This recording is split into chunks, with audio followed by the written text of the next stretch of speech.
जय गुरुदेव, जय गायत्री माता। श्रीमद् भागवत पुराण 84वां अध्याय, दसम स्कंद, वसुदेव जी का जग उत्सव।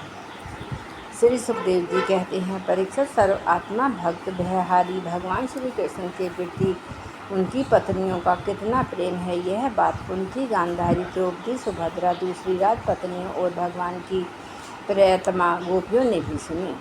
सबकी सब उनकी यह अलौकिक प्रेम देखकर अत्यंत मुग्ध, अत्यंत विस्मित हो गई। सबके नेत्रों में प्रेम के आंसू छलक आए। इस प्रकार जिस समय स्त्रियों से स्त्रियां और पुरुषों से पुरुष बातचीत कर रहे थे, उसी समय बहुत से ऋषि मुनि भगवान श्री कृष्ण और बलराम जी का दर्शन करने के लिए वहां आए। उनमें प्रधान थे ये कृष्ण, दैपायन, व्यास, देवऋषि नारद, च्यवन, देवल, असित, विश्वामित्र, शतानंद, भारद्वाज, गौतम अपने शिष्यों के सहित, भगवान परशुराम, वशिष्ठ, गालव, भृगु, पुलत्स्य, कश्यप, अत्रि, मार्कंडे, बृहस्पति, एकत, सनक, सनंदन, सनातन, सनत कुमार, अंगीरा, अगस्त्य, याज्ञवल्क्य और वामदेव इत्यादि ऋषियों को देखकर पहले से बैठे हुए नरपतिगण, युधिष्ठिर आदि पांडव, भगवान श्री कृष्ण और बलराम जी सहसा उठकर खड़े हो गए और सबने उन विश्व वंदित ऋषियों को प्रणाम किया। और इसके बाद स्वागत आसन, पाद्य, अर्घ्य, पुष्पमाला, धूप और चंदन आदि से सब राजाओं तथा बलराम जी के साथ स्वयं भगवान श्री कृष्ण ने उन सब ऋषियों की विधि पूर्वक पूजा की। जब सब ऋषियों मुनि आराम से बैठ गए, तब धर्म रक्षा के लिए अवतीर्ण भगवान श्री कृष्ण ने उनसे कहा। उस समय वह बहुत बड़ी सभा चुपचाप भगवान का भाषण सुन रही थी। भगवान श्री कृष्ण ने कहा, धन्य है, हम लोगों का जीवन सफल हो गया। आज जन्म लेने का हमें पूरा फल मिल गया, क्योंकि जिन योगेश्वरों का दर्शन बड़े बड़े देवताओं के लिए भी अत्यंत दुर्लभ है, उन्हीं का दर्शन हमें प्राप्त हुआ है, जिन्होंने बहुत थोड़ी तपस्या की है। और जो लोग अपने इष्ट देव को समस्त प्राणियों के हृदय में न देखकर केवल मति विशेष में ही उनका दर्शन करते हैं, उन्हें आप लोगों के दर्शन, स्पर्श, कुशल प्रश्न, प्रणाम और पाद्य पूजन आदि का शुभ अवसर भला कब मिल सकता है। केवल जल में तीर्थ ही तीर्थ नहीं कहलाते, और केवल मिट्टी या पत्थर की प्रतिमाएं ही देवता नहीं होती। संत पुरुष ही वास्तव में तीर्थ और देवता हैं, क्योंकि उनका बहुत समय तक सेवन किया जाए तो वे पवित्र करते हैं, परंतु संत पुरुष तो दर्शन मात्र से ही कृतार्थ कर देते हैं। अग्नि, सूर्य, चंद्रमा, तारे, पृथ्वी, जल, आकाश, वायु, वाणी और मन के अधिष्ठा देवता उपासना करने पर भी पाप का पूरा नाश नहीं कर सकते, क्योंकि उनकी उपासना से भेद बुद्धि का नाश नहीं होता और वह और भी बढ़ती है। परंतु यदि घड़ी दो घड़ी भी ज्ञानी महापुरुषों की सेवा की जाए तो वे सारे पाप ताप मिटा देते हैं, क्योंकि वे भेद बुद्धि के विनाशक हैं। महात्मा और सभासदों, जो मनुष्य बात, पित्त और कफ, इन तीन धातुओं से बने हुए सब तुल्य शरीर को ही आत्मा अपना, मैं, स्त्री, पुत्र आदि को ही अपना, पैर अपना और मिट्टी, पत्थर, काष्ठ आदि पार्थिव विकारों को ही इष्ट देव मानता है, तथा जो केवल जल को तीर्थ समझता है, ज्ञानी महापुरुषों को नहीं, वह मनुष्य होने पर भी पशुओं में भी नीच गधा ही है। श्री सुखदेव जी कहते हैं, परीक्षित, भगवान श्री कृष्ण अखंड ज्ञान संपन्न है। उनका यह गूढ़ भाषण सुनकर सबके सब ऋषि मुनि चुप रह गए। उनकी बुद्धि चक्कर में पड़ गई, वे समझ ना सके कि भगवान यह क्या कह रहे हैं।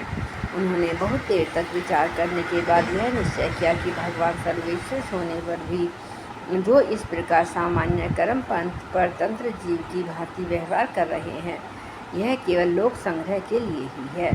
ऐसा समझकर वे मुस्कुराते हुए जगत गुरु भगवान श्री कृष्ण से कहने लगे। मुनियों ने कहा, भगवान, आपकी माया से प्रजापतियों के अधीश्वर मरीच आदि तथा बड़े बड़े तत्वज्ञानी हम लोग मोहित हो रहे हैं। आप स्वयं ईश्वर होते हुए भी मनुष्य की सी चेष्टाओं से अपने को छिपाए रखकर जीव की भांति आचरण कर रहे हैं। भगवान, सचमुच आपकी लीला अत्यंत विचित्र है, परम आश्चर्यमयी है। जैसी पृथ्वी अपने विकारों, वृक्ष, पत्थर, घट आदि के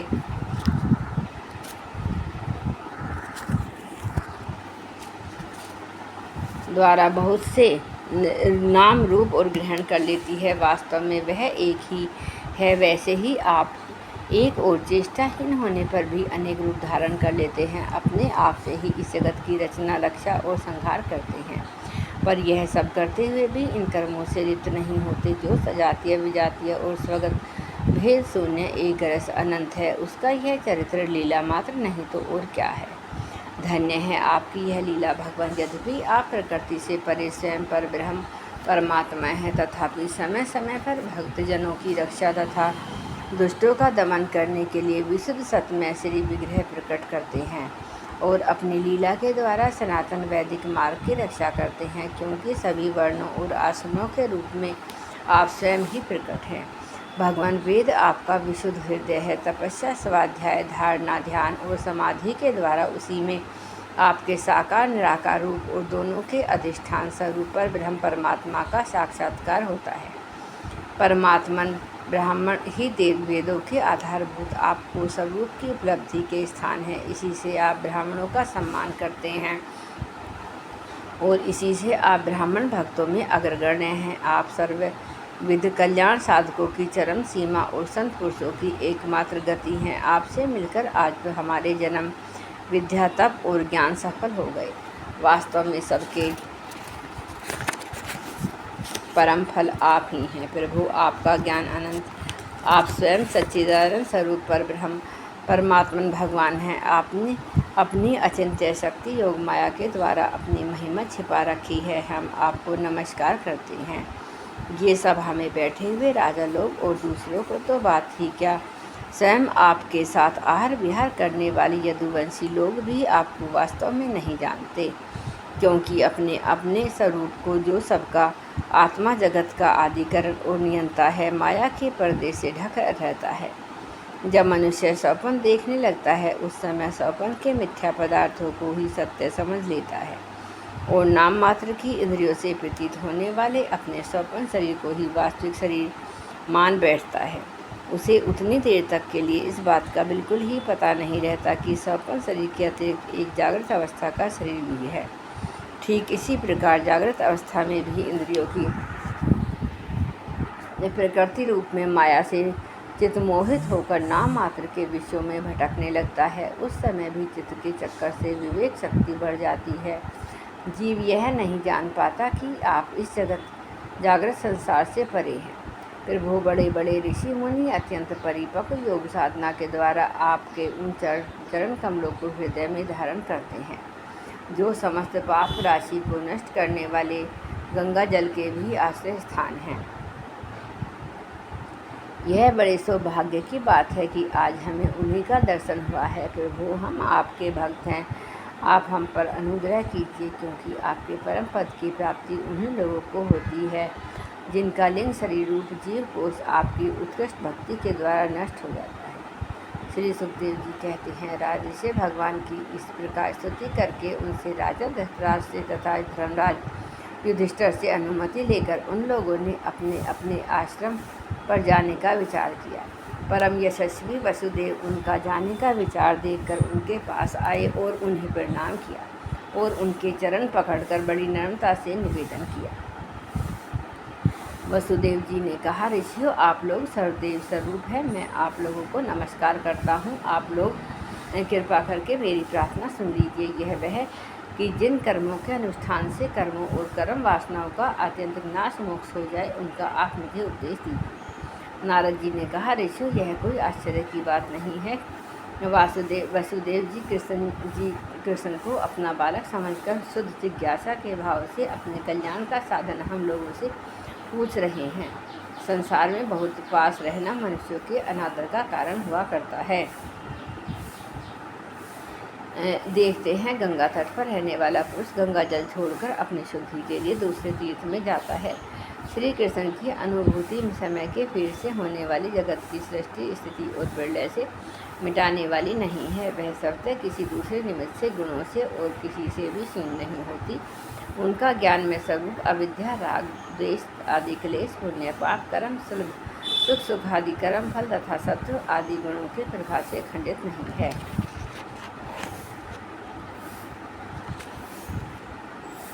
वे स्वयं आदित्य परमात्मा हैं। जब वे अपने को अपनी ही शक्तियों प्राण आदि से ढक लेते हैं तब मूर्ख ऐसा समझते हैं कि वे ढक गए।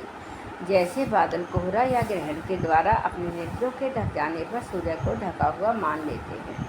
परीक्षित, इसके बाद ऋषियों ने भगवान श्री कृष्ण, बलराम जी और अन्य राजाओं के सामने ही वसुदेव को संबोधित करके कहा, कर्मों के द्वारा कर्म वासनाओं और कर्म फलों का अत्यधिक नाश करने वाले का सबसे अच्छा उपाय है कि वे यज्ञ आदि के द्वारा समस्त यज्ञों के अधिपति भगवान विष्णु की श्रद्धापूर्वक आराधना करें। दीर्घकाल दर्शी ज्ञानियों ने शास्त्र दृष्टि से यहाँ चित्त की शांति का उपाय, सुगम मोक्ष साधन और चित्त में आनंद का उल्लास करने वाला धर्म बतलाया है। न्याय ढंग से श्रद्धापूर्वक पुरुषोत्तम भगवान की आराधना करना ही दी जाती ब्राह्मण, क्षत्रिय और वैश्य गृहस्थ के लिए परम कल्याण का मार्ग है।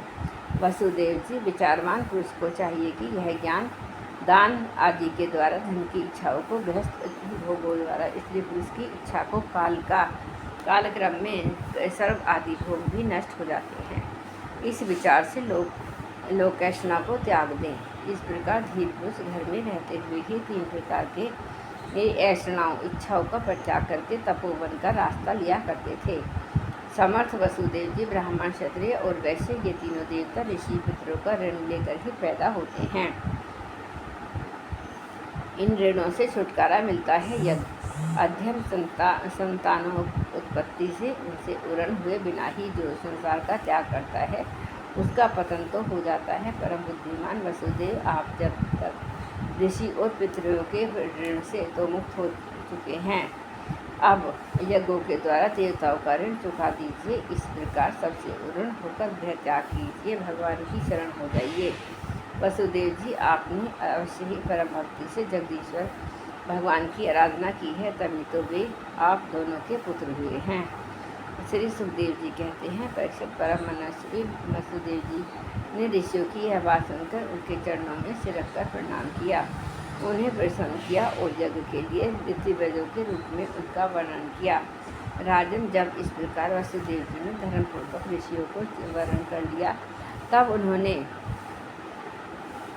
पुण्य क्षेत्र कुरुक्षेत्र में परम धार्मिक वसुदेव जी के द्वारा उत्तम सामग्री से युक्त यज्ञ करवाए। परीक्षित, जब वसुदेव जी ने यज्ञ की दीक्षा ले ली तब यदुवंशियों ने स्नान करके सुंदर वस्त्र और कमलों की मालाएं धारण कर ली। राजलोग वस्त्र आभूषणों से खूब सुसज्जित हो गए। वसुदेव की पत्नियों ने सुंदर वस्त्र, अंगराज, राग, सोने के हारों से अपने को सजा लिया और फिर वे बड़े आनंद से अपने अपने हाथों में मांगलिक सामग्री लेकर यज्ञशाला में आई। उस समय मृदंग, पखवाज, शंख, ढोल और नगारे आदि बाजे बजने लगे। नट नर्तकियाँ नाचने लगी, सूत और मागध स्तुतिगान करने लगे। गंधर्वों के साथ सुरीले गले वाली गंधर्व पत्नियाँ गान करने लगी। वसुदेव जी ने पहले नेत्रों में अंजन और शरीर में मक्खन लगा लिया और फिर उनकी देवकी आदि 18 पत्नियों के साथ उन्हें ऋतिव्रजों ने महाभिषेक की विधि से वैसे ही अभिषेक कराया जिस प्रकार प्राचीन काल में नक्षत्रों के साथ चंद्रमा का अभिषेक हुआ था। उस समय यज्ञ में दीक्षित होने के कारण वसुदेव तो मर्ग धारण किए हुए थे, परंतु उनकी पत्नियां सुंदर सुंदर साड़ी, कंगन, हार, पाजेब और कर्णफूल आदि आभूषणों से खूब सजी हुई थी। वे पत्नियों के साथ भली भांति शोभायमान हुए। महाराज वसुदेव जी के ऋतुव्रज और सदस्य रतन जटित आभूषण तथा रेशमी वस्त्र धारण करके वैसे ही सुशोभित हुए जैसे पहले इंद्र के यज्ञ में हुए थे। उस समय भगवान श्री कृष्ण और बलराम जी अपने अपने भाई, बंधु और स्त्री पुत्रों के साथ इस प्रकार शोभायमान हुए जैसे अपनी शक्तियों के साथ समस्त जीवों के ईश्वर स्वयं भगवान समस्त जीवों के अभिमानी संकर्षण तथा अपने विशुद्ध नारायण स्वरूप में शोभायमान होते हैं। वसुदेव जी ने प्रत्येक यज्ञ में ज्योतिष्टोम, दर्श, पूर्णमास आदि प्राकृत यज्ञों, सोरस, तरादि, वैकृत यज्ञों और अग्निहोत्र आदि अन्य यज्ञों के द्वारा द्रव्य किया और उनका ज्ञान के मंत्रों के स्वामी विष्णु भगवान की आराधना की। इसके बाद उन्होंने उचित समय पर ऋतुव्रजों को वस्त्रालंकारों से सुसज्जित किया। शास्त्र के अनुसार बहुत सी दक्षिणा तथा प्रचुर धन के साथ अलंकृत गोई तथा पृथ्वी और सुंदरी कन्याएं दी। इसके बाद महर्षियों ने पत्नी संयाज नामक यज्ञांग अव्यर्थ स्नान अर्थात यज्ञांत या स्नान संबंधी अवशेष क्रम कराकर वसुदेव जी को आगे करके परशुराम जी के बनाए रामहृद में स्नान किया।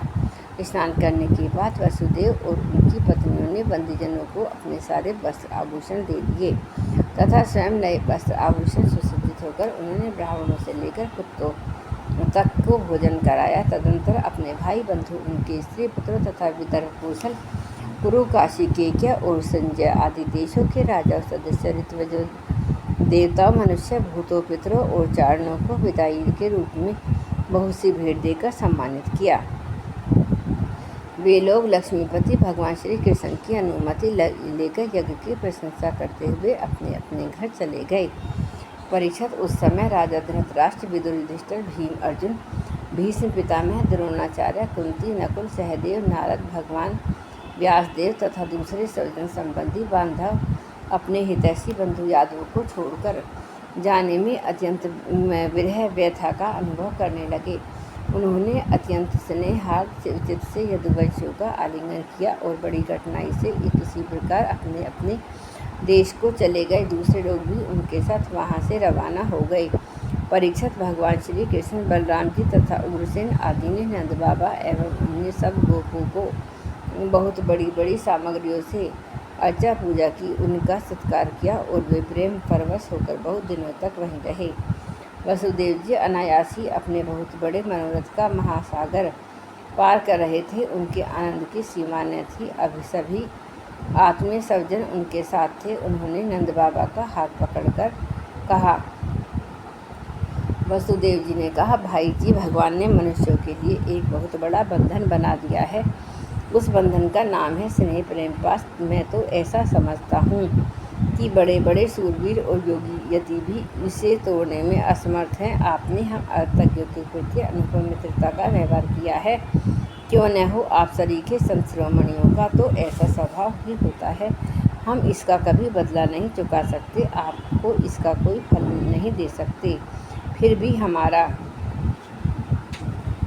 यह मैत्री संबंध कभी टूटने वाला नहीं है। आप इसको सदा निभाते रहेंगे। भाई जी, पहले तो बंदी गृह में बंद होने के कारण हम आपका कुछ भी प्रिय और हित न कर सके। अब हमारी यह दशा हो रही है कि हम धन संपत्ति के नशे से, श्रीमत से अंधे हो रहे हैं। आप हमारे सामने हैं तो भी हम आपकी ओर नहीं देख पाते। दूसरों का सम्मान देकर स्वयं सम्मान न चाहने वाले भाई जी जो कल्याण कामी हैं, उसे राजलक्ष्मी न मिले, इसी में उसका भला है। क्योंकि मनुष्य राजलक्ष्मी से अंधा हो जाता है और अपने भाई बंधु स्वजनों को नहीं देख पाता। श्री सुखदेव जी कहते हैं, परीक्षित, इस प्रकार कहते कहते वसुदेव जी का हृदय प्रेम से गदगद हो गया। उन्हें नंद बाबा की मित्रता और उपकार का स्मरण हो आया। उनके नेत्रों से प्रेम आंसू उमड़ आए। वे रोने लगे। आनंद जी अपने सखा वसुदेव जी को प्रसन्न करने के लिए एवं भगवान श्री कृष्ण बलराम जी के प्रेम पास में बंधकर आजकल करते करते 3 महीने तक वहीं रह गए। यदुवंशियों ने जी भरकर उनका सम्मान किया। इसके बाद बहुमूल्य आभूषण, रेशमी वस्त्र, नाना प्रकार के उत्तमोत्तम सामग्री और भोगों से नंद बाबा को, उनके ब्रजवासी साथियों को और बंधु बांधवों को खूब तृप्त किया। वसुदेव जी, उग्रसेन, श्री कृष्ण, बलराम, उद्धव आदि यदुवंशियों ने अलग अलग उन्हें अनेक प्रकार की भेंटें दी। उनके विदा करने पर उन सब सामग्रियों को लेकर नंद बाबा अपने ब्रज के लिए रवाना हुए। नंद बाबा गोपों और गोपियों का चित्त भगवान श्री कृष्ण के चरण कमल में इस प्रकार लग गया कि वे फिर प्रयत्न करने पर भी उसे वहाँ से लौटा न सके। सुतरा बिना ही मन के उन्होंने मथुरा की यात्रा की। जब सब बंधु बांधव वहाँ से विदा हो चुके, तब भगवान श्री कृष्ण को एकमात्र इष्टदेव मानने वाले यदुवंशियों ने यह देखकर कि अब वर्षा ऋतु आ पहुँची है, द्वारिका के लिए प्रस्थान किया। वहाँ जाकर उन्होंने सब लोगों से वसुदेव जी के यज्ञ महोत्सव, स्वजन संबंधियों के दर्शन आदि तीर्थ यात्रा के प्रसंगों को कह सुनाया। जय गुरुदेव, जय गायत्री।